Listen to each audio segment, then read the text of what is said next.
Mari jemaat kita bangkit berdiri bersama-sama. Kita serukan nama Yahweh. Shema Yisrael, Yahweh Eloheinu, Yahweh Echad. Shema Indonesia, Shema Indonesia, Yahweh Eloheinu, Yahweh Echad. Shema Ambarawa, Shema Ambarawa, Yahweh Eloheinu, Yahweh Echad. Baruch Shem Kevod Malkuto Leolam Waed. Dengan tidak jemu-jemunya kami memproklamirkan Yahweh Elohim kita, Dia Echad. Dialah satu-satunya Tuhan yang layak dan berhak untuk ditinggikan di dalam nama Adonai Yeshua HaMashiach. Kami mengucap syukur dan berterima kasih atas pemeliharaan Tuhan di dalam kehidupan kami dari hari lepas hari, sehingga pada saat ini kami boleh datang menghampiri tahta-Mu yang kudus. Kami dapat memuji dan meninggikan Engkau. Sekarang ya Tuhan, kami akan mendengar isi hati-Mu. Urapi hamba-Mu dan urapi setiap kami yang mendengar firman-Mu dengan urapan yang sama, agar firman yang ditaburkan dapat kami pahami dan kami mengerti, sebagaimana Engkau memberikan pengertian dan pemahaman kepada hamba-Mu. Jika ada kuasa penguasa roh jahat di udara yang akan merebut kebenaran firman, kami tolak, kami patahkan di dalam nama Adonai Yeshua HaMashiach. Pergi kau keluar, tinggalkan tempat ini dan tinggalkan setiap hati dan pikiran kami. Karena hati dan pikiran kami hanya kami tujukan bagi kebenaran firman saja. Berikan kemampuan kepada kami bukan hanya untuk mendengar firman-Mu saja, melainkan juga melakukan dalam hidup kami. Terima kasih Bapa, demi nama Adonai Yeshua HaMashiach, kami sudah berdoa dan mengucap syukur. Haleluya, semua yang percaya katakan amin. Silakan duduk, Bapak Yahweh memberkati. Shalom Aleichem.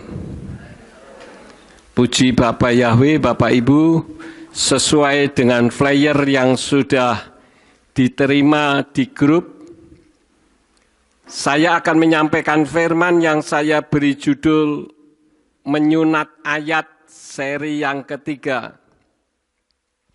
Yang disebut menyunat di sini bukan hanya memotong ayat, tetapi juga mengganti atau merubah.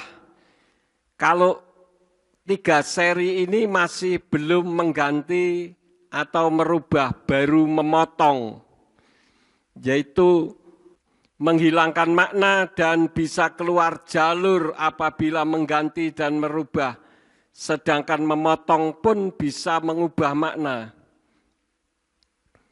Seri pertama yang sudah cukup lama saya sampaikan, yaitu di dalam Roma 8 ayat yang ke-1. Saya tidak perlu mengulang kembali. Yang seri kedua Efesus 3 ayat yang ke-14. Sedangkan sekarang yaitu di dalam Lukas 4 ayat yang ke-4. Salah terjemahan bukan berarti salah firmannya. Di dalam Yayasan Lembaga Alkitab Indonesia, saya tidak mencari-cari kesalahan, Tetapi ketika mempelajari kebenaran firman, kemudian dibanding-bandingkan dengan yang lain, maka didapati adanya kesalahan. Jadi bukan mencari kesalahan, tetapi menemukan kesalahan karena dalam rangka mencari kebenaran. Nah, kembali kepada tema kita menyunat ayat yang ketiga di dalam Lukas 4 ayat yang keempat. Terjemahan dari Yayasan Lembaga Alkitab Indonesia sesuai dengan yang ada di capture berbunyi, jawab Yesus kepadanya, ada tertulis, manusia hidup bukan dari roti saja, titik sampai di situ. Tetapi apabila kita melihat dari Brit Kadasa, yaitu perjanjian baru dalam bahasa Ibrani, di sana berbunyi wayaan oto Yesua hen katuf, kilo al halchem levadu yiyeha adam ki al kal motsa pi Yahwi, yang jika diterjemahkan kata per kata, seperti yang Bapak Ibu Saudara lihat di capture. Dan apabila dirangkai kira-kira berbunyi demikian. Dan Yesua menjawab kepadanya dengan mengatakan, telah tertulis manusia hidup bukan oleh roti saja, melainkan oleh setiap firman yang keluar dari mulut Yahweh. Jadi di sana ada pengurangan melainkan oleh setiap yang keluar dari mulut Yahweh. Ini yang tidak ada. Nah, ayat itu Yesua ambil dari kitab Ulangan 8 ayat yang ketiga atau Devarim. Apabila Bapak Ibu ingin menerjemahkan kata per kata, saya tidak akan menerjemahkan satu persatu karena cukup panjang ayatnya. Jadi nanti bisa lihat capture, di pause, kemudian dipelajari. Jadi di dalam kitab Ulangan 8 ayat yang ketiga di dalam kitab Tenak, di sana berbunyi, dan dia telah merendahkan hatimu, membiarkan engkau lapar dan membuat engkau makan mana yang tidak engkau kenal, bahkan leluhurmu pun tidak, untuk membuat engkau mengerti bahwa manusia hidup bukan dari roti saja, tetapi oleh segala sesuatu yang keluar dari mulut Yahweh. Jadi yang bagian belakang ini hilang, saudara-saudara. Nah, penghilangan bagian belakang ini sangat membahayakan. Nanti kita akan mengerti, saya akan sampaikan bagaimana bahayanya. Tetapi kita tahu bahwa segala sesuatu yang keluar dari mulut Yahweh tidak lain adalah firman. Kenapa? Karena di dalam kitab Matius atau Matius pasal 4 ayat yang keempat, masih terjemahan dari Yayasan Lembaga Alkitab Indonesia, di sana berbunyi, tetapi Yesus menjawab, ada tertulis, manusia hidup bukan dari roti saja, tetapi dari setiap firman yang keluar dari mulut Allah. Di sana diterjemahkannya keluar dari mulut Allah, bukan mulut Yahweh. Nah, di sini merupakan satu terjemahan yang fatal. Kenapa? Karena Yahweh itu berbeda dengan Allah. Bapak Abraham, Yitzhak, dan Yakub tidak pernah menyembah sesembahan yang bernama Allah. Walaupun Kristen Arab mengganti nama Yahweh menjadi Allah, ada yang diganti demikian meskipun tidak semua, tetapi ada juga yang tidak diganti. Nanti bagi saudara yang nonton di YouTube setelah saya edit-edit supaya lebih jelas, nanti saya akan tayangkan bukti bahwa Kristen Arab itu kebingungan juga di dalam menerjemahkan kitab sucinya. Saya akan buktikan kalau penerjemah kitab suci berbahasa Arab itu mengalami kebingungan dalam menerjemahkan kitabnya ketika sampai kepada nama diri Yahweh. Contohnya, dalam kitab suci, Alkitabul Mokudasu Wahwal Asfarul Ahdainil Kodimi Wal Jadid, atau perjanjian lama dan perjanjian baru, mutarjama minal lughotil asliyah, atau diterjemahkan dari bahasa asli Nidaur Roja Stuttgart Almania, atau Yayasan Nidaur Roja Stuttgart Jerman. Untuk kitab Keluaran pasal 3 ayat yang ke-15, nama Yahweh tidak diubah. Dengarkan pembacaannya oleh teman saya berikut ini ya. Keluaran 3 ayat 15 atau Siprul Khurujis Salis Al-Ayatus Khomisa Ashar. Bunyinya, wa qala Allahu aidan li Musa hagaza taqulu li bani Israil Yahwa ilahu abaikum ilahu Ibrahim wa ilahu Ishaq wa ilahu Ya'qub arsalani ilaikum haza ismi ilal abadi wa haza zikri ila daurin fadaur. Namun dalam kitab Arabic Bible yang diterbitkan oleh Bible Society, nama Yahweh pada kitab Keluaran 3 ayat yang ke-15 telah berubah menjadi sebutan. Coba dengarkan pembacaannya yang berikut ini. Wa qala aidan li Musa hakaza taqulu li sya'bi Israil innar rabba awil kain ilaha abaikum wa ilaha Ibrahim wa Ishaq wa Ya'qub qad arsalani ilaikum haza huwa ismi ilal abadi wa huwal ismul ladzi ud'a bihi min jilin ila jil.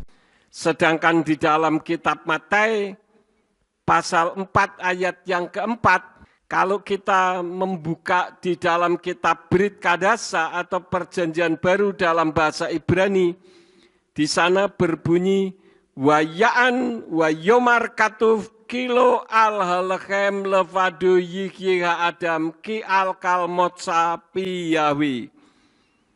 Terjemahannya sama dengan ILT, namun seraya menanggapi, dia berkata, telah tertulis bukan oleh roti saja manusia akan hidup, melainkan oleh setiap firman yang keluar dari mulut Yahweh. Seharusnya demikian. Kita lihat yang terjemahan ILT, Matius 4 ayat yang keempat, di sana diterjemahkannya apa? Oh, sama ya. Karena memang itu mengambil dari kitab Devarim atau Ulangan pasal yang ke-8 ayat yang ketiga. Nah, kembali ke ayat Lukas 4 ayat yang keempat. Lukas 4 ayat yang keempat, di sana dikatakan jawab Yesus kepadanya, ada tertulis manusia hidup bukan dari roti saja. Tetapi di dalam kitab Injil Lukas pasal 4 ayat yang keempat, dari Indonesian Literal Translation berbunyi, dan Yesua menjawab kepadanya dengan mengatakan, telah tertulis manusia hidup bukan oleh roti saja, melainkan oleh setiap firman Elohim. Nah, di ayat ini ILT menerjemahkan firman Yahweh menjadi firman Elohim. Kenapa bisa seperti itu? Karena sebagaimana kita ketahui bahwa kitab suci Indonesian Literal Translation yang kita pakai itu merupakan terjemahan dari kitab J.P. Green. Kalau ada orang yang mengatakan bahwa gereja kita menggunakan kitab suci yang sesat, itu sama saja dengan mengatakan bahwa sekolah-sekolah tinggi teologia di Indonesia juga sesat.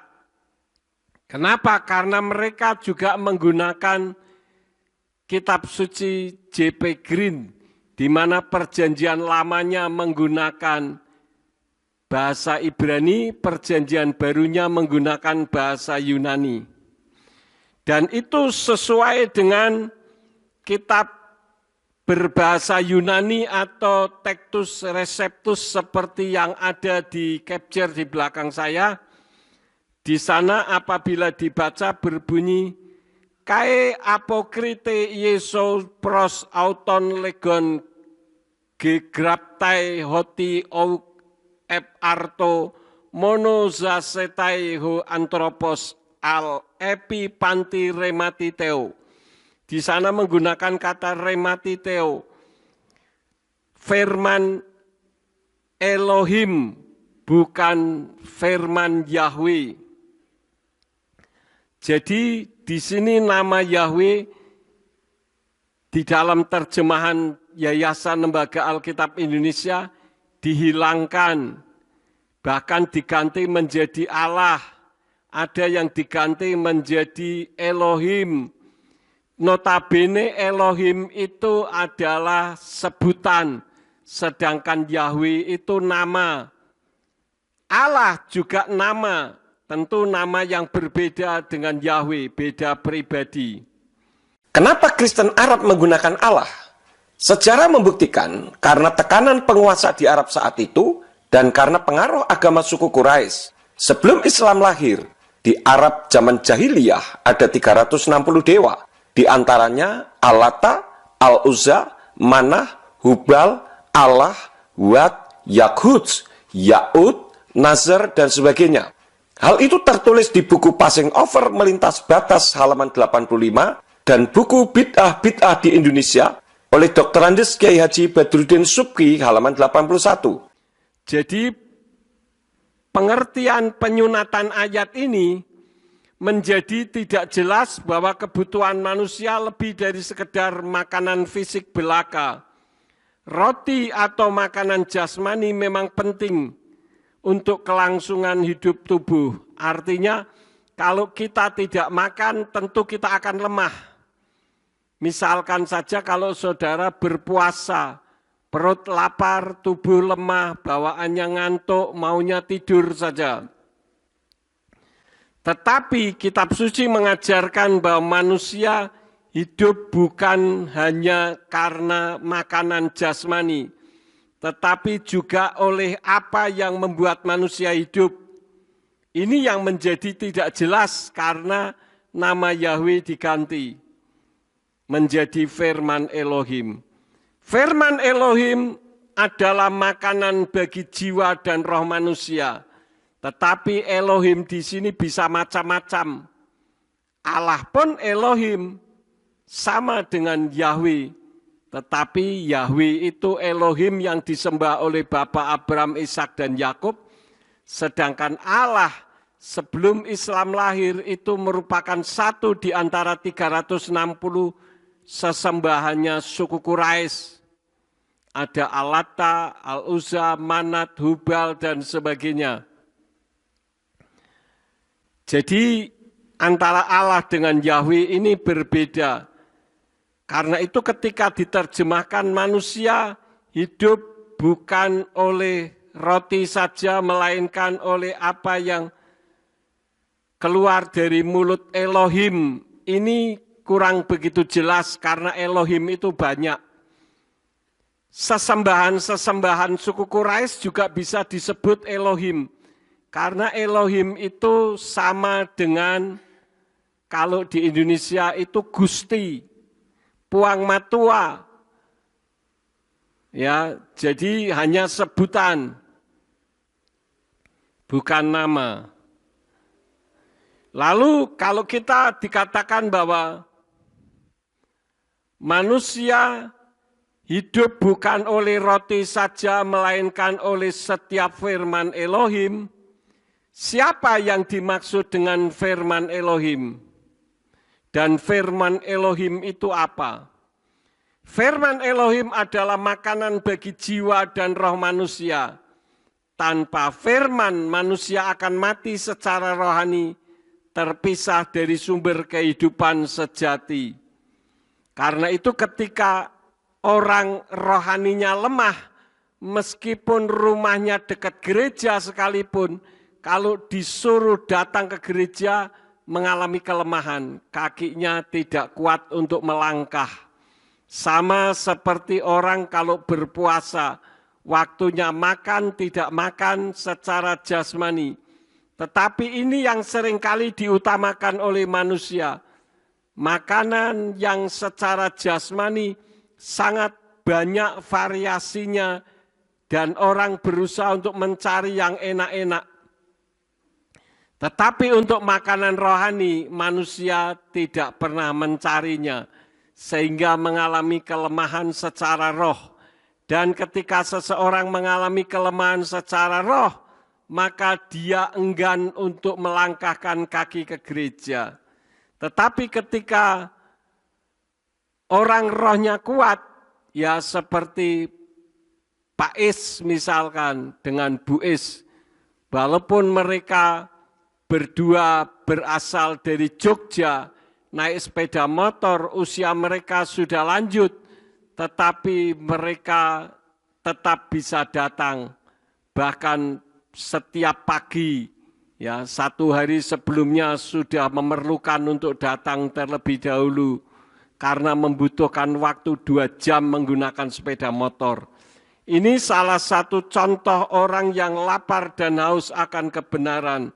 Artinya memberi makan rohnya dengan firman Elohim. Nah, kalau tadi dikatakan firman Elohim adalah makanan bagi jiwa dan roh manusia, maka siapakah yang dimaksud dengan Elohim? Elohim itu hanya satu, yaitu Yahweh.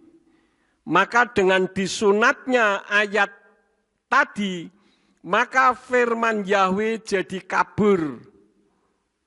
Manusia tidak akan hidup dari roti saja, hanya sampai di situ. Padahal kelanjutannya melainkan dari setiap firman yang keluar dari mulut Yahweh. Ini hal yang pertama. Jadi membuat kabur firman Yahweh. Yang kedua, kehidupan sejati jadi tidak lagi bergantung kepada firman dari mulut Yahweh. Karena segala sesuatu yang keluar dari mulut Yahweh, yaitu perintah, petunjuk, kebenarannya adalah sumber kehidupan, petunjuk dan kekuatan rohani. Ada orang yang berpikir, tidak perlu saya menggunakan nama Yahweh, tidak perlu saya mengutamakan nama, tidak penting. Yang penting saya berbuat baik. Kalau saya berbuat baik, maka saya pasti selamat. Itu adalah pendapat manusia pada umumnya. Tetapi firman Elohim tidak mengatakan demikian. Bahkan firman Elohim katakan di dalam Titus 3 ayat yang kelima. Kita lihat Titus 3 ayat yang kelima dikatakan apa? Bukan atas dasar perbuatan-perbuatan yang ada dalam kebenaran yang telah kita lakukan, melainkan berdasarkan rahmat-Nya. Dia telah menyelamatkan kita melalui permandian kelahiran kembali dan pembaruan Ruach HaKodes. Lalu di mana kata-kata perbuatan baik itu? Kita membuka di dalam Titus 3 ayat yang kelima, tetapi terjemahan LAI, Yayasan Lembaga Alkitab Indonesia. Nah ini bunyinya. Pada waktu itu dia telah menyelamatkan kita, bukan karena perbuatan baik yang telah kita lakukan, tetapi karena rahmat-Nya oleh permandian kembali, kelahiran kembali, dan oleh pembaruan yang dikerjakan oleh Ruach HaKodes. Jadi Ruach HaKodes lah yang memberikan pembaruan di dalam kehidupan kita, dengan memberikan rahmat-Nya. Dengan saudara mengenal dan menerima pribadi dan nama Yahweh, itu merupakan kasih karunia dari Yahweh dan kasih karunia dari Yeshua HaMashiach. Ayat-ayatnya juga ada. Jadi kita adalah orang yang bersyukur karena kita telah menerima rahmat-Nya dengan kelahiran kembali dengan nama yang benar. Karena bangsa Israel tidak pernah menyembah sesembahan yang bernama Allah. Itu hal yang kedua. Jadi tanpa merenungkan dan menaati firman, manusia tidak memiliki arah atau makna kehidupan yang sejati.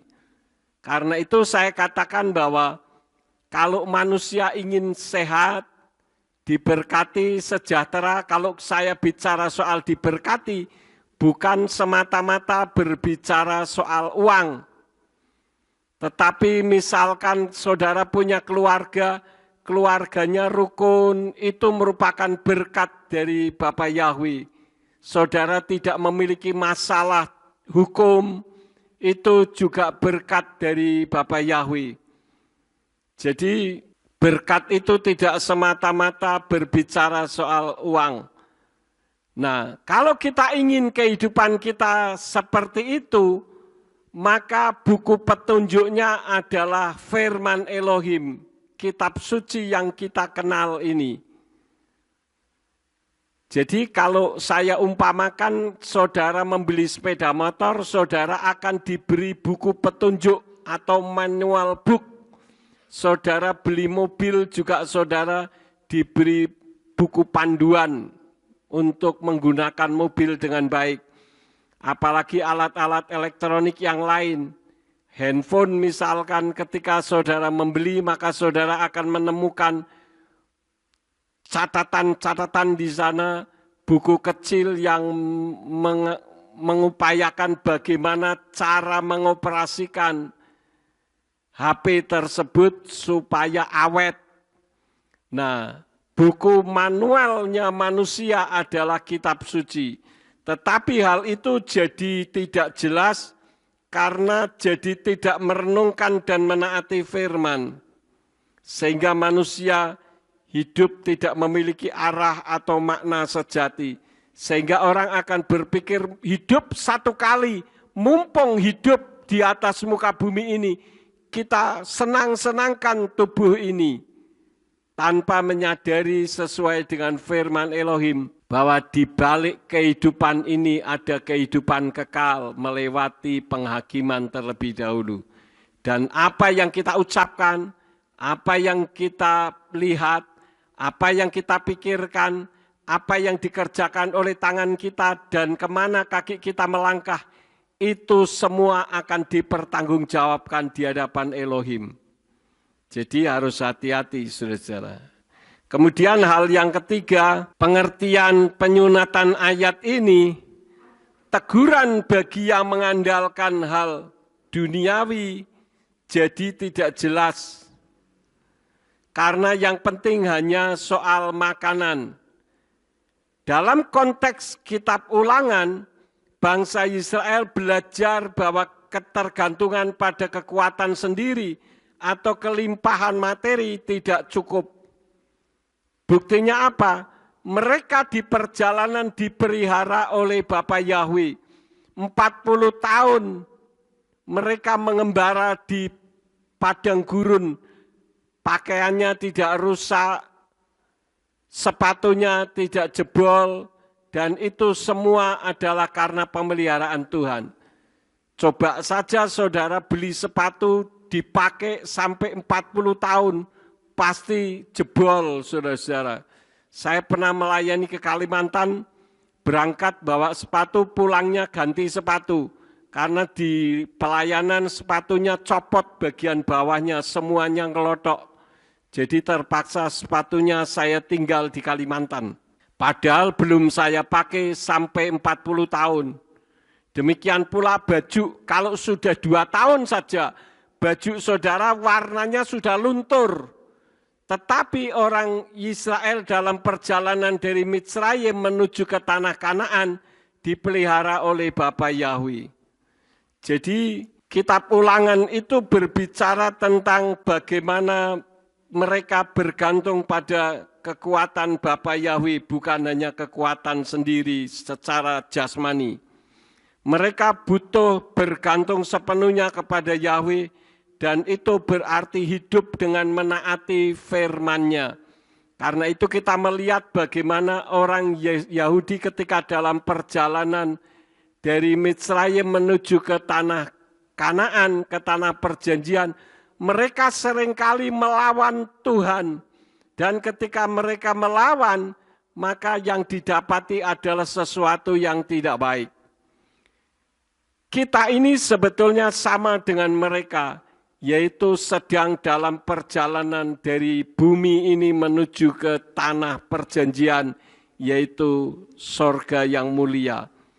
Dan kita tidak bisa menggantungkan kehidupan kita dengan hanya makanan jasmani, kekuatan diri sendiri. Bahkan ada orang yang mengatakan yang terpenting adalah percaya kepada diri sendiri.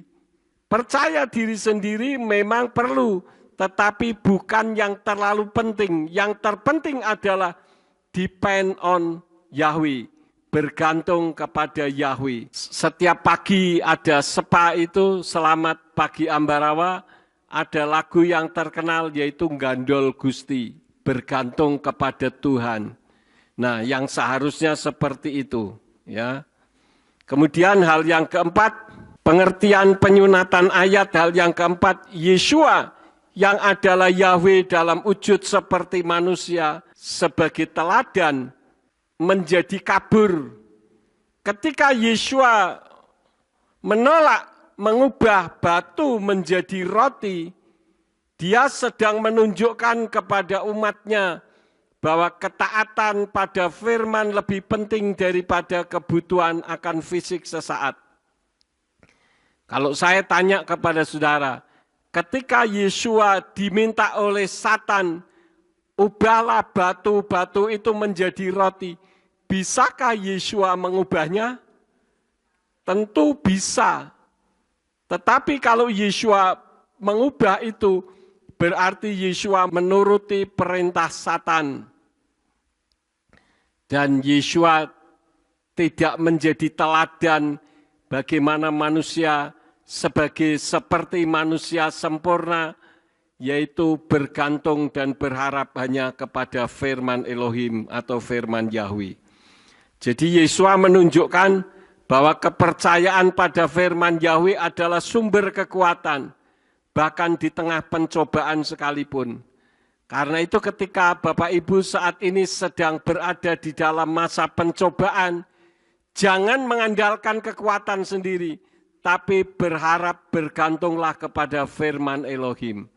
Kalau saya merefleksi kehidupan saya dalam pelayanan tahun 2001 ketika menghadapi permasalahan ketika awal menyampaikan nama Yahweh, kalau saya mengandalkan kekuatan sendiri, jelas tidak akan mungkin bisa. Bahkan ada orang yang mengatakan, Pak Yakub kalau diulang kembali mau enggak saya kasih 1M. Padahal yang ngomong enggak punya duit 1M, saya tahu persis. Tetapi ya saya katakan kalaupun ada saya enggak mau. Kenapa? Karena saya bisa melewati semua itu bukan karena gagah dan perkasa saya, tetapi karena tuntunan Ruach HaKodes, karena firman Elohim yang memberi kekuatan. Nah, sekarang saya masuk kepada step berikut, yaitu bahaya menghilangkan bagian belakang, yaitu melainkan oleh setiap firman Yahweh, atau menurut setiap yang keluar dari mulut Yahweh. Bahayanya yang pertama, mengosongkan makna rohani. Frasa tidak hidup dari roti saja, hanyalah setengah kebenaran, dan tanpa bagian berikutnya, pesan rohaninya hilang. Inti dari jawaban Yeshua justru terletak pada kalimat melainkan oleh setiap firman yang keluar dari mulut Yahweh, yaitu bahwa kehidupan sejati bergantung pada firman, bukan semata-mata hanya karena makanan fisik. Karena itu kalau orang hidup selalu arah matanya tertuju kepada keuangan, pasti akan bermasalah dengan keuangan. Tetapi ketika orang tidak mengandalkan keuangan, keuangan itu merupakan bagian yang kesekian. Yang terpenting adalah bagaimana kita tidak sampai meninggalkan iman kita kepada Yeshua HaMashiach. Jadi tanpa bagian ini, ayat ini menjadi pernyataan moral umum, bukan pengajaran ilahi. Karena toh manusia dengan makan sehat, kuat tubuhnya, ya, tidak perlu menggunakan firman lagi. Padahal manusia hidup terdiri dari dua alam, alam jasmani dan alam rohani. Dan alam rohani itu tidak bisa membedakan kenyataan atau tidak, seperti yang Pastor Simeon pernah sampaikan. Contohnya, saya minta saudara membayangkan ada belimbing wuluh. Tahu ya belimbing wuluh ya? Nah, saudara bayangkan saudara memetik belimbing wuluh itu, kemudian saudara mengunyah belimbing wuluh itu. Di dalam kehidupan saudara seperti ada keluar air liurnya enggak? Ya, belimbing wuluhnya ada atau tidak? Tidak ada. Sekarang saudara bayangkan makan salak yang sepetnya luar biasa. Mulut seperti keraket, seperti lengket, ya kan, padahal salaknya tidak ada. Itu artinya dalam dunia supranatural itu tidak bisa membedakan. Tetapi apa yang kita pikirkan itu yang akan menjadi kenyataan. Contohnya Iyyub. Iyyub itu punya anak nakal-nakal. Padahal dia adalah orang yang saleh, jujur, takut akan Elohim dan menjauhi kejahatan. Tetapi dia tidak berani menegur anaknya, sehingga ketika anaknya mengadakan pesta, maka Iyyub berpikir, jangan-jangan ketika anakku pesta, mereka melanggar firman Elohim, sehingga turunlah hukuman Elohim kepada anak-anak saya. Maka Iyyub mempersembahkan korban bakaran untuk penebusan dosa bagi anak-anaknya. Tetapi kitab suci katakan siapa yang berdosa, dia yang menanggung dosa itu. Dan apa yang dipikirkan oleh Iyyub menjadi nyata. Hukuman terjadi, anak-anaknya mati semuanya. Dan akhirnya di dalam kitab Iyyub dikatakan, coba kalau saya tidak salah ingat, Iyyub pasal 42 ayat yang kelima. Nah, aku telah mendengar engkau hanya dengan telinga saja, tetapi sekarang mataku telah melihat engkau. Jadi terkadang Tuhan izinkan permasalahan terjadi di dalam kehidupan kita dengan tujuan supaya melalui permasalahan itu kita mengenal Elohim dengan lebih baik lagi. Kita lihat terjemahan dari Yayasan Lembaga Alkitab Indonesia. Hanya dari kata orang saja aku mendengar tentang engkau, tetapi sekarang mataku sendiri memandang engkau. Jadi saudara mengenal Bapa Yahweh di dalam nama Yeshua HaMashiach dan Ruach HaKodes. Jangan sampai hanya kata orang, Bapa Yahweh itu baik, dia adalah Elohim yang penuh dengan cinta kasih, yang selalu menyertai umatnya. Yang menjadi pertanyaannya, pernahkah saudara merasakan penyertaan Bapa Yahweh? Pernahkah saudara merasakan mujizatnya bersama dengan Bapa Yahweh? Jadi jangan hanya kata orang, hanya mendengar dengan telinga, tetapi harus merasakan sendiri. Kemudian hal yang kedua, bahayanya menghilangkan bagian belakang, melainkan oleh setiap firman yang keluar dari mulut Yahweh, mengaburkan tujuan kutipan dari Torah. Di dalam Ulangan 8 ayat yang ketiga tadi untuk menegaskan bahwa ketaatan pada Yahweh lebih penting daripada memenuhi kebutuhan fisik. Jika bagian belakang dihilangkan, maka tujuan kutipan menjadi kabur. Yang namanya kitab suci itu seharusnya tidak boleh ada kesalahan. Dan saya ingatkan, kesalahan terjemahan bukan berarti kesalahan firman. Terjemahan bisa salah. Karena itu pernah ada orang yang mengatakan begini, Pak Yakub umurnya berapa? Kok bisa menyalahkan LAI? Apa Pak Yakub tidak tahu kalau penerjemah Yayasan Lembaga Alkitab Indonesia itu orang pintar semua. Saya akui penerjemah Yayasan Lembaga Alkitab Indonesia itu orang pintar, tetapi pertanyaannya, apakah kalau pintar berarti tidak bisa salah? Orang pintar bisa salah enggak, saudara-saudara? Bisa. Jadi jangan seperti Tuhan yang tidak bisa salah. Jadi dengan menghilangkan bagian belakang, tujuan kutipan menjadi kabur. Hubungan antara Tenak dan Injil terputus. Karena itu ada orang yang mengatakan bahwa Torah sudah tidak berlaku lagi.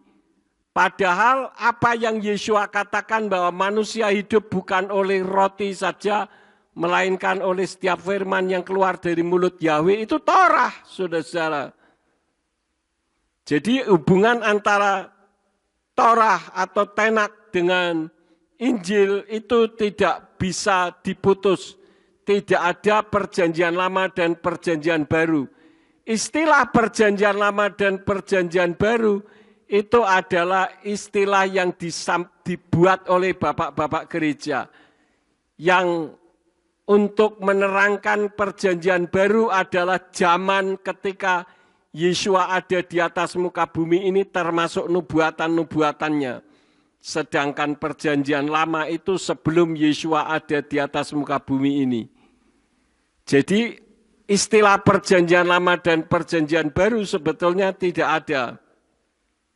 Kemudian dengan menghilangkan bagian belakang, berarti konteks pencobaan oleh si jahat menjadi tidak jelas secara otomatis, ya. Kemudian hal yang ketiga, membuka pintu bagi teologi duniawi dengan menghilangkan bagian tentang firman Yahweh, maka ayat bisa disalahgunakan untuk mengajar bahwa manusia hanya butuh roti, tetapi mungkin dengan cara lain, bukan roti saja, tetapi dengan uang, kekuasaan, dan lain-lain. Karena itu ada orang yang mengejar keuangan. Kalau saya kaya, saya akan bisa melakukan ini, melakukan itu. Tapi kenyataannya banyak orang kaya sekarang ini stres. Bahkan banyak orang kaya mati bunuh diri. Apakah mereka kekurangan uang? Tidak, keuangan mereka berlebih-lebih. Tetapi itu menunjukkan bahwa uang tidak akan membuat orang puas. Bayangkan saja saudara-saudara, negara Indonesia dengan masyarakat yang penuh dengan kesusahan soal ekonomi. Kemarin ada berita wakilnya yang ada di Dewan Perwakilan Rakyat menari-nari karena mendapatkan kenaikan gaji dan sebagainya, tunjangan-tunjangan dan sebagainya. Sebetulnya secara rohani, apa yang mereka lakukan itu menyakiti hati rakyat. Kecuali kalau rakyatnya hidupnya sudah sejahtera, rakyatnya hidupnya kembang kempis, mereka mendapatkan kenaikan gaji yang ditentukan sendiri, menari-nari, bersukacita sementara rakyatnya menangis dengan linangan air mata. Ini kan tidak sesuai dengan apa yang firman Tuhan katakan. Kenapa? Karena bertumpu kepada kekuasaan. Saya punya kuasa, saya pembuat undang-undang, ya sudah, gaji saya bikin sendiri, naik sendiri, berapa yang ditentukan sesuai dengan keinginan sendiri. Dan saya yakin kalaupun itu dijalankan, sekali waktu kelak pasti akan minta naik gaji lagi. Karena manusia tidak ada puasnya di dalam hidup kalau bergantung kepada uang. Apalagi pemegang kekuasaan. Jadi orang Jawa katakan umpak-umpaan. Umpak-umpaan itu bahasa Indonesianya apa? Ya, sesuka hati. Mau-maunya sendiri gitu ya. Dan ini sangat berbahaya karena menyingkirkan pusat kekristenan, firman Yahweh sebagai sumber kehidupan. Siapakah firman Yahweh itu? Di dalam kitab Injil Yohanes 1 ayat yang ke-1 berbunyi demikian. Pada awalnya ada firman, dan firman itu ada bersama Elohim, dan firman itu adalah Elohim. Kalau kita membaca dari kitab Brit Kadasa, yaitu perjanjian baru dalam bahasa Ibrani, akan lebih jelas. Di sana dikatakan Beresit haya hadafar, wahadafar haya et ha Elohim, wahu hadafar haya Elohim, yang artinya pada mulanya ada firman atau dafar. Artinya dafar atau firman itu sudah ada. Dan firman atau dafar yang ada itu bersama-sama dengan Elohim, menyatu menjadi satu. Siapakah dia? Yeshua, itulah firman. Dan firman atau dafar yang ada itu Elohim. Kalau kita melihat ayat-ayatnya, siapakah satu-satunya Elohim? Di dalam Ulangan 4 ayat yang ke-35 kita lihat. Ulangan 4 ayat 35. Kepadamu hal itu dinyatakan supaya engkau mengetahui bahwa Yahweh adalah Elohim dan tidak ada yang lain selain Dia. Jadi yang Elohim siapa? Yahweh. Ayat 39. Ketahuilah pada hari ini dan camkanlah di dalam hatimu bahwa Yahweh dialah Elohim di langit di atas dan di bumi di bawah, tidak ada yang lain. Kemudian di dalam Yesaya 45 ayat yang kelima. Akulah Yahweh dan tidak ada yang lain, selain aku tidak ada Elohim. Aku akan memperlengkapimu walaupun engkau tidak mengenalku. Ini yang seringkali disalahartikan oleh orang yang apalagi anti dengan nama Yahweh. Orang akan mengatakan tidak perlu Yahweh, Yahweh buktinya saya bisa melakukan mukjizat. Nah ini ayatnya. Yahweh tetap memberikan penyertaannya kepada orang tersebut karena untuk kebaikan manusia lainnya. Karena apa? Memperlengkapi walaupun tidak mengenal. Tetapi kalau untuk keselamatan lain lagi. Kenapa? Karena di dalam Yesayahu pasal 43 ayat yang ke-11 berbunyi, Anoki Yahweh we'en mibal ademosia. Akulah Yahweh dan tidak ada juru selamat selain aku. Kemudian kita melihat di dalam Roma 10 ayat yang ke-13. Roma 10 ayat 13 dikatakan, sebab setiap orang yang berseru kepada nama Yahweh, dia akan diselamatkan. Kikol asyer yiklak vesem Yahweh yimalet. Jadi nama Yahweh itu berbicara tentang keselamatan. Itulah Elohim. Nah sekarang siapa yang disebut firman? Wahyu 19 ayat yang ke-13. Dan dengan mengenakan jubah yang telah dicelup dengan darah dan namanya disebut firman Elohim. Ini adalah berbicara tentang Yeshua. Ini sama dengan Yohanan 1 ayat yang ke-14, firman yang menjadi daging. Coba kita lihat Yohanan 1 ayat yang ke-14. Dan firman atau dafar itu sudah menjadi daging dan berdiam di antara kita. Itulah Yeshua HaMasyiah.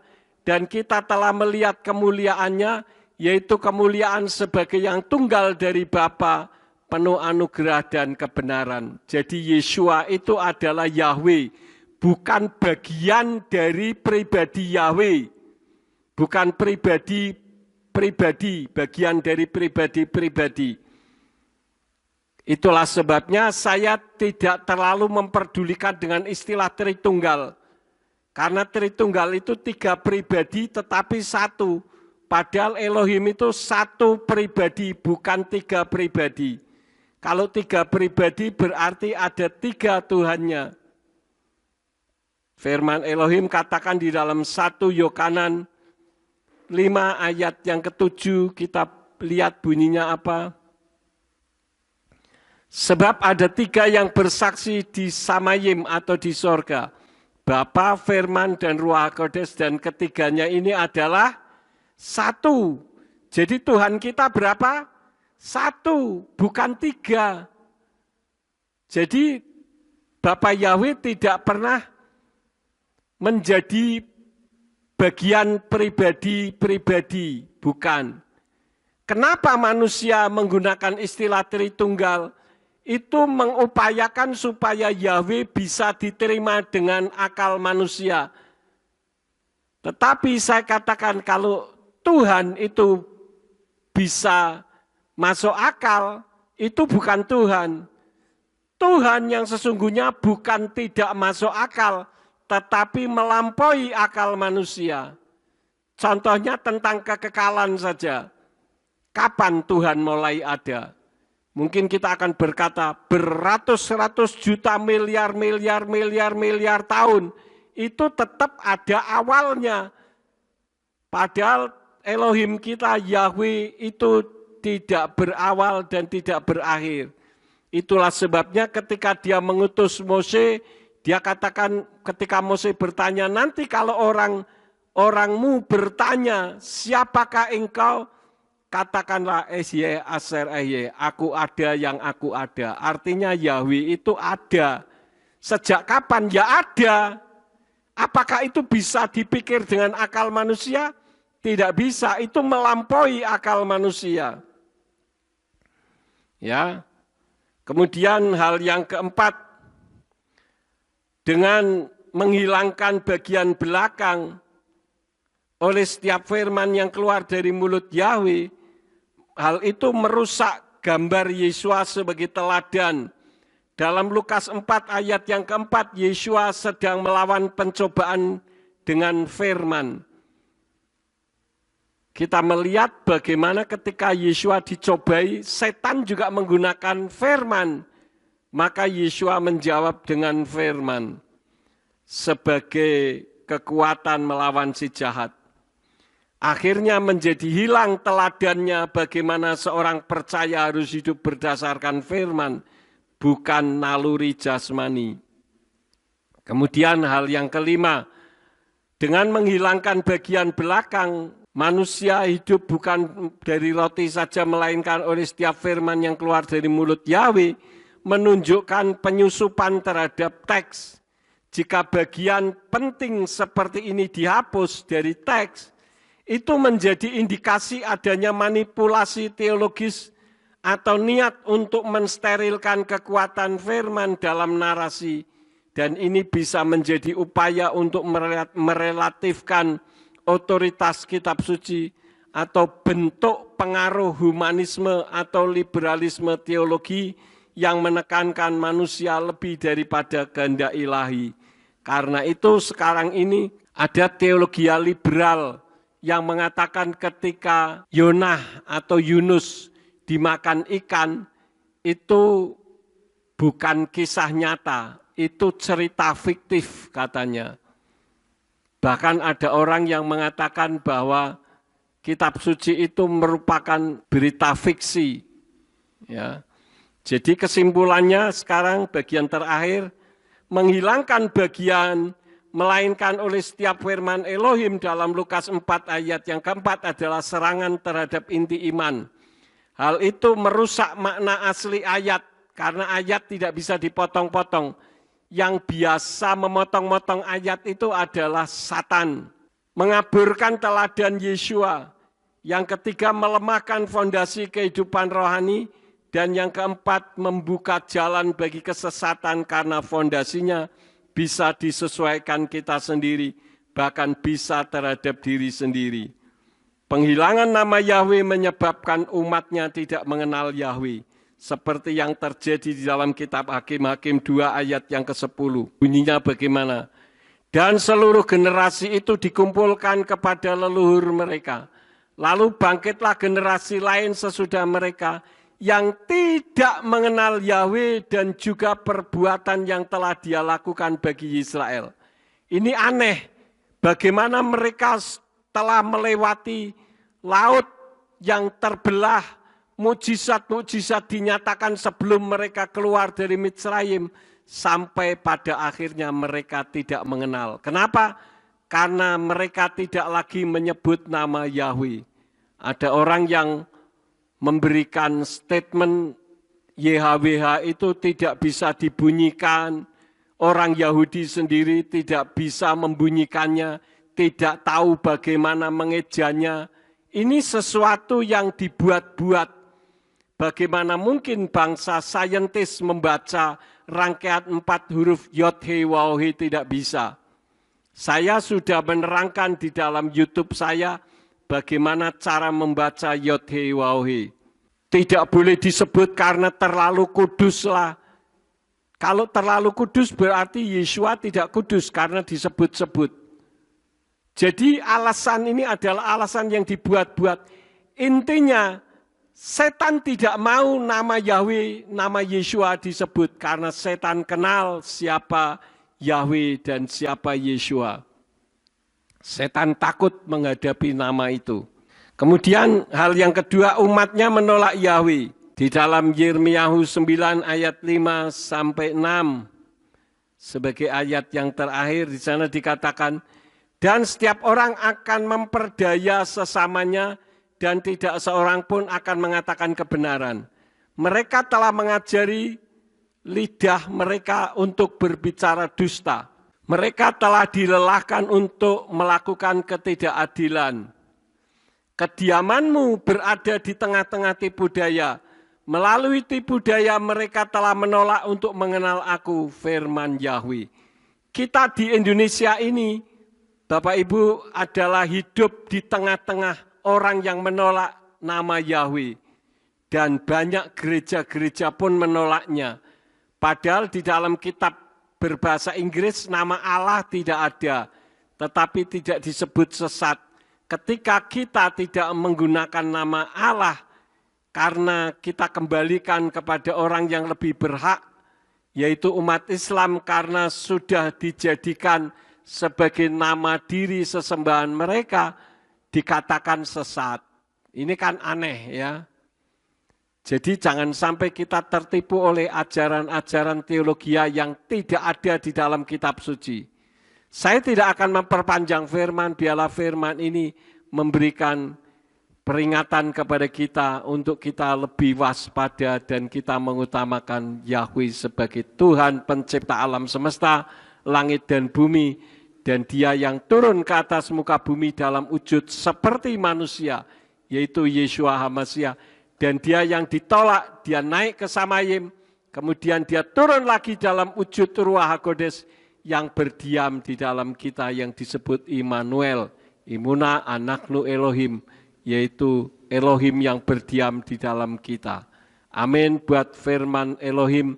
Kita akan akhiri ibadah kita, mari kita bangkit berdiri bersama-sama.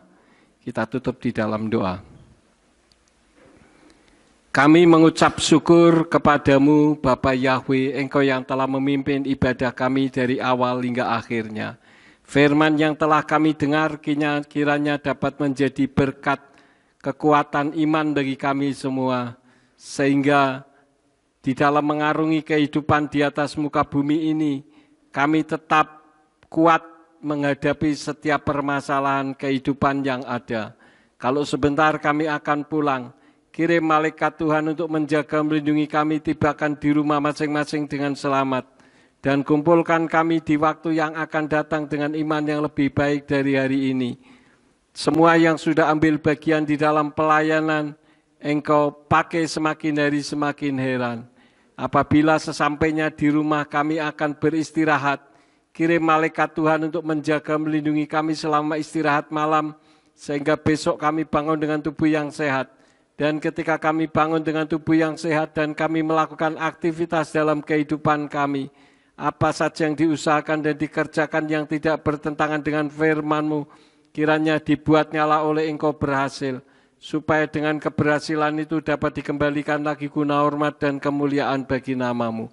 Terima kasih Bapa, sekarang berkatilah kami, karena kami siap menerima berkat daripada-Mu. Mari kita angkat kedua belah tangan kita untuk menerima berkat Yahweh. Yefarka Yahweh weyes mereka. Yahweh memberkati engkau dan memelihara engkau. Yaer Yahweh panah oleh kawi kuneka. Yahweh menyinari engkau dengan wajahnya dan memberi engkau anugerah. Yesa Yahweh panah oleh kawi yasem leka shalom. Yahweh menghadapkan wajahnya kepadamu dan memberi engkau damai sejahtera. Diberkatilah engkau di kota dan diberkatilah engkau di ladang. Diberkatilah buah kandunganmu, hasil bumimu dan hasil ternakmu. yakni anak lembu sapimu dan kandungan kambing dombamu. Diberkatilah bakulmu dan tempat adonanmu. Diberkatilah engkau pada waktu masuk dan diberkatilah engkau pada waktu keluar. Sekarang pulanglah dan terimalah berkat. Kasih Bapa Yahweh Sang Pencipta, kasih karunia Adonai Yeshua HaMasiah Sang Pembeli jiwa, dan Ruach HaKodes menyertai saudara sekalian sampai Maranatha. Adonai Yeshua HaMasiah datang kembali untuk yang kedua kali dan mengangkat kita semua. Haleluya.